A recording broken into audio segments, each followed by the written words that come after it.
So, I have just finished watching the third episode of the Book of Boba Fett, and now it is time to review it. So, join me, Lucimus Prime, and my best friend, Oppo Ranscisis, as we review the episode together. So, yeah, anyway, cue the intro.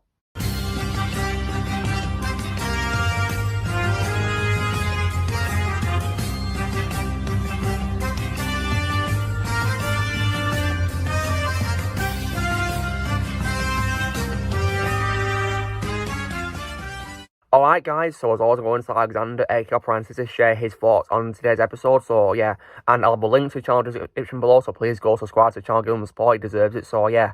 Anyway, take it away, Oppo. Hello there.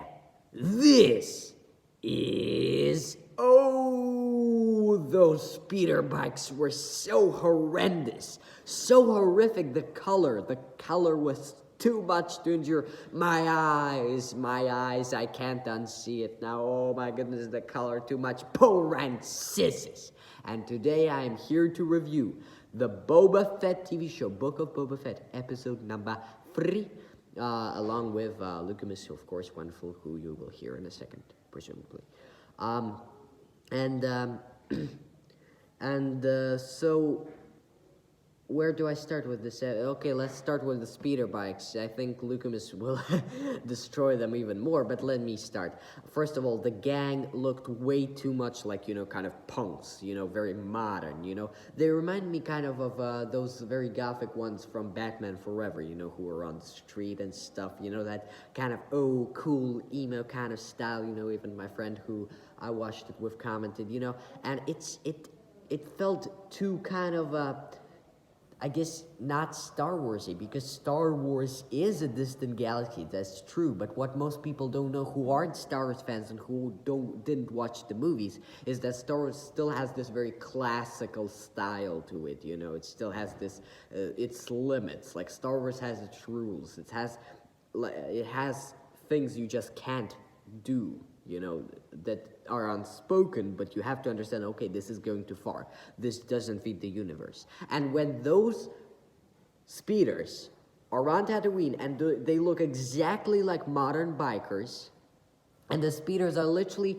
of all the colors of the rainbow, and they're so bright in this setting, and they look so goofy and cartoony, I cannot accept it. It takes me directly out of what is going on. So that is the negative. That gang.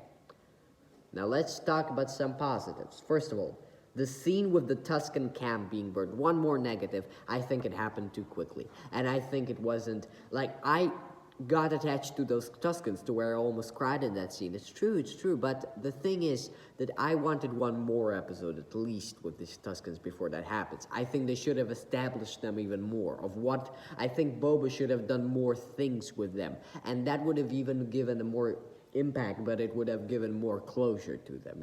I think that is true.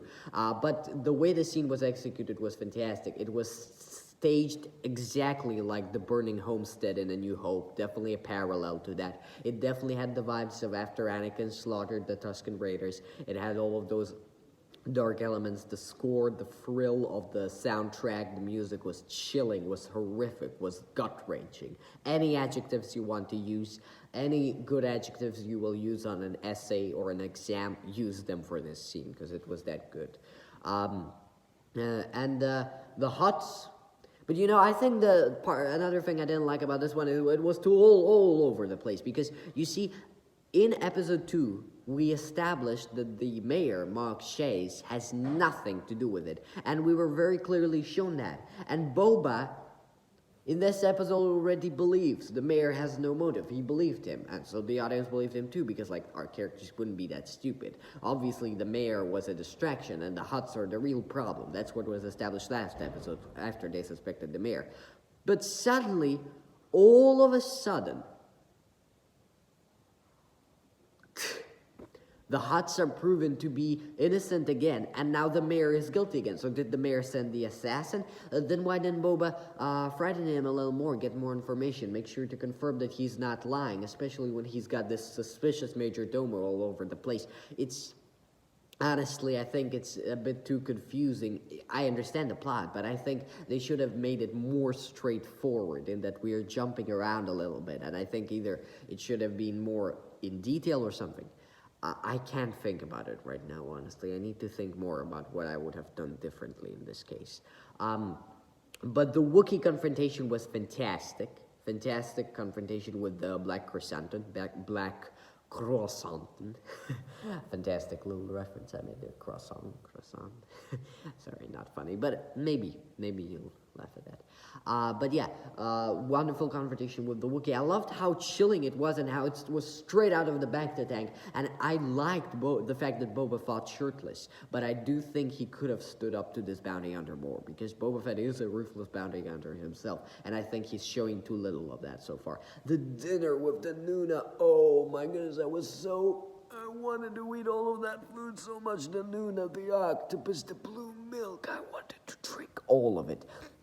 Danny Trejo's cameo was fantastic. And when I saw him, I was like, that's Danny Trejo. But then I was like, no. Because I initially thought that the guy in Ranscisis's office who's like, do you have an appointment with the mustache and the cap? I thought that was Danny Trejo, but then I was like, no. So again, I thought this is Danny Trejo, but then I was like, no, probably not. But it is this time, and it truly is him, and he portrayed the character fantastically.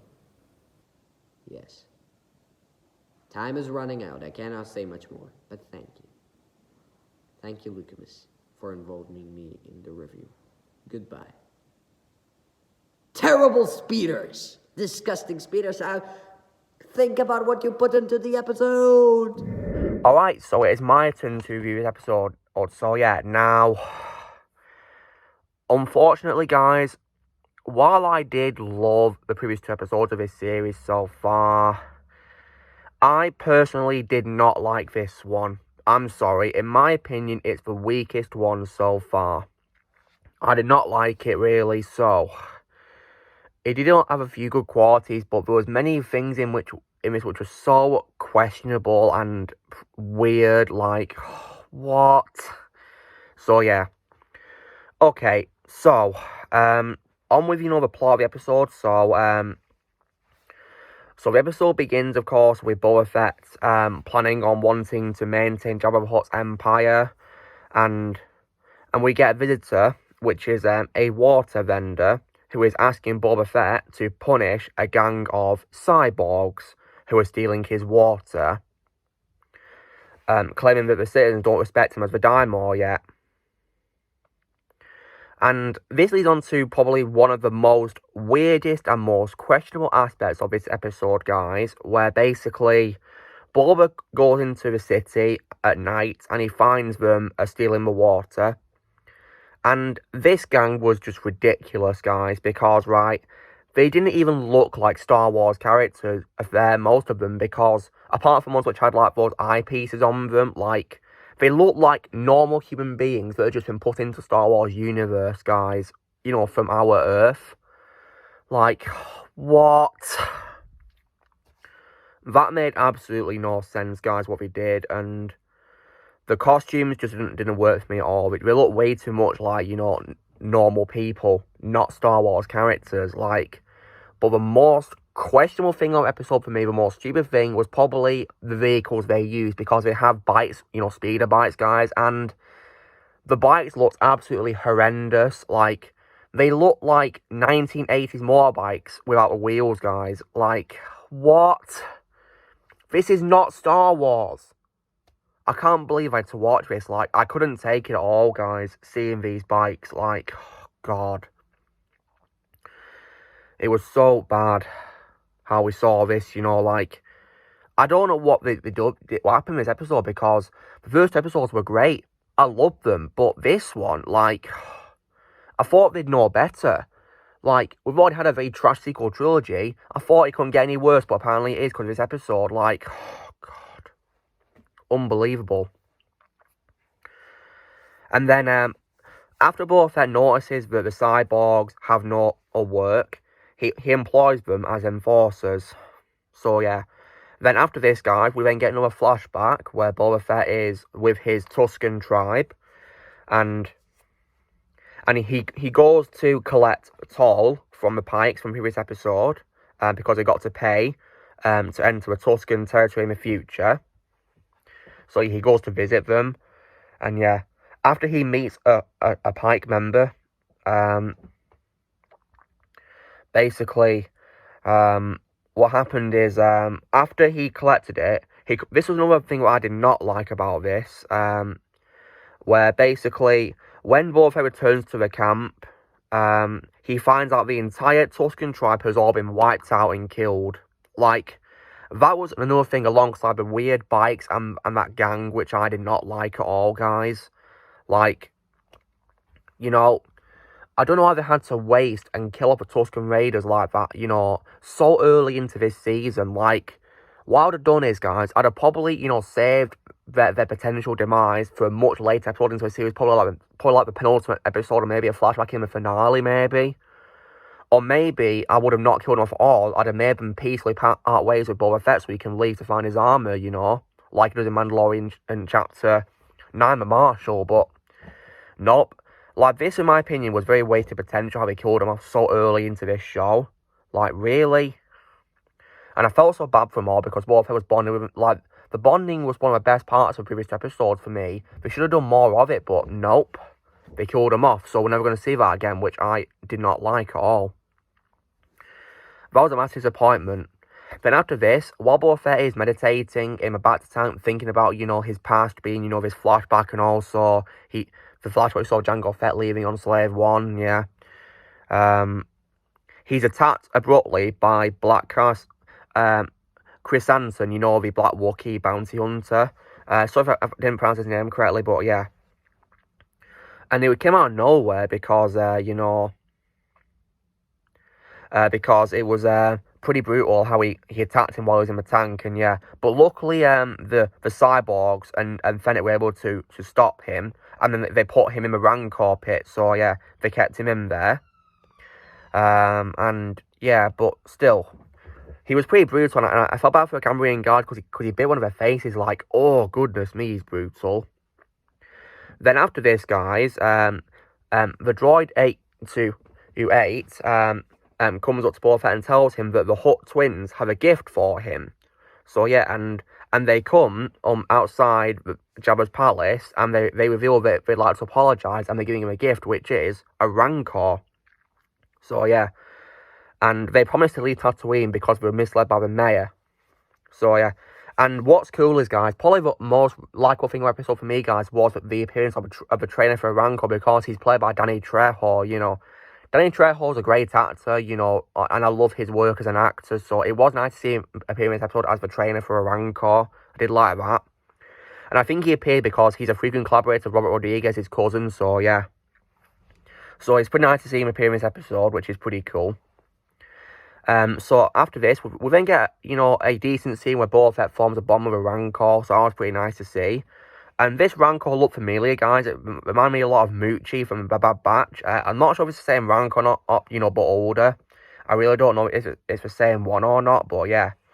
It was a nice scene where he was bonding with it, to be honest. You know, a pretty nice scene where he was bonding with it. Probably one of the few nicest parts of the episode, in my opinion. But yeah, and this Rancor then makes itself at home in the pit which once belonged to Patisa, the Rancor who belonged to Jabba, so yeah. After this, guys, after bonding with a Rancor, he then visits the mayor in Mos Espa to question him because he misled the twins. And they visit his Major Domo, but the Major Domo instead flees. So he locks them out of the office, and they have to breach through. And then he escapes in his speeder.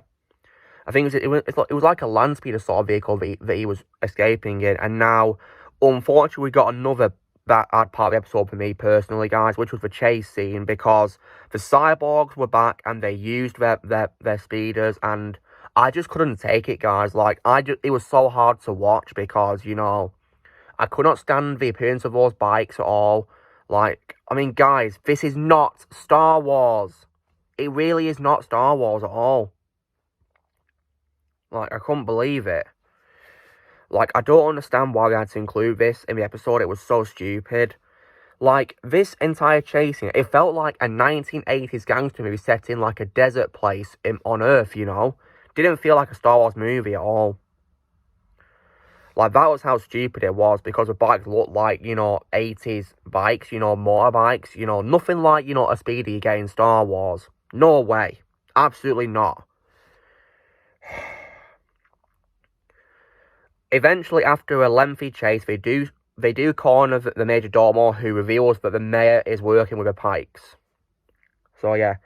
And one of the cyborgs, one with that, you know, robotic monocle on his eye, he reports that more Pikes are arriving in Mos Espa, and Boba Fett decides to prepare for war. So, yeah, that's when the episode ends, guys. So, looks like it's setting up like a war episode in the next episode. So, yeah, potentially, that's what we're going to do. But yeah, like, this episode just didn't really work for me, guys. I really did not like it, you know. So weak compared to previous two. Definitely, like, it lacked what made the first two so amazing and really fun to watch, you know. But the good qualities was Danny Trejo appearing as a Rancor trainer, and also Boba Fett bonding with a Rancor. That was probably it. And also, the music was also great as well, you know. The music was great as always, very powerful in many areas. And although the scene where the Tuscaneers were all slaughtered was a very heartbreaking scene and very devastating, the music was very powerful, guys. I like the inclusion of a choir as well. That probably helped make it emotional. But still, though, I was disappointed with what happened, really. Like, in my opinion, they should have saved the Tusken Raiders' demise, potentially for a future episode. Or maybe not kill them off all and instead make them peacefully part ways with Boba. You know, that's what I would have done, but sadly not. You know, they just wasted their potential, really. Like, because I love their interactions. I really did. It was really fun to see both interacting with them, but this was just disappointing. I didn't like it at all. Yeah. And I guess the acting by the cast is also still good as well, you know, as their characters. So, yeah. But yeah, I just didn't like the episode, guys. And yeah, I will watch episode 4, guys. Hopefully it'll be better, but yeah. This episode just didn't work for me. Anyway, guys, so this is me reviewing Chapter 3 Book of Boba Fett, which was called The Streets of Mos Espa with Alexander. So, yeah. So, you know, a drill, guys. Be sure to give this video a like. Also, be sure to leave comments what you guys thought of today's episode of using those your thoughts are on it. Also, like I said before, please go subscribe to Alexander, give him support. The link to the channel will be description below, so please go subscribe to him, like I said before. Also, be sure to join Team Prime by pressing subscribe for more videos coming in the future. If you'd like to be a member, you can press on the piece or you can leave a description. And may the force be with you always.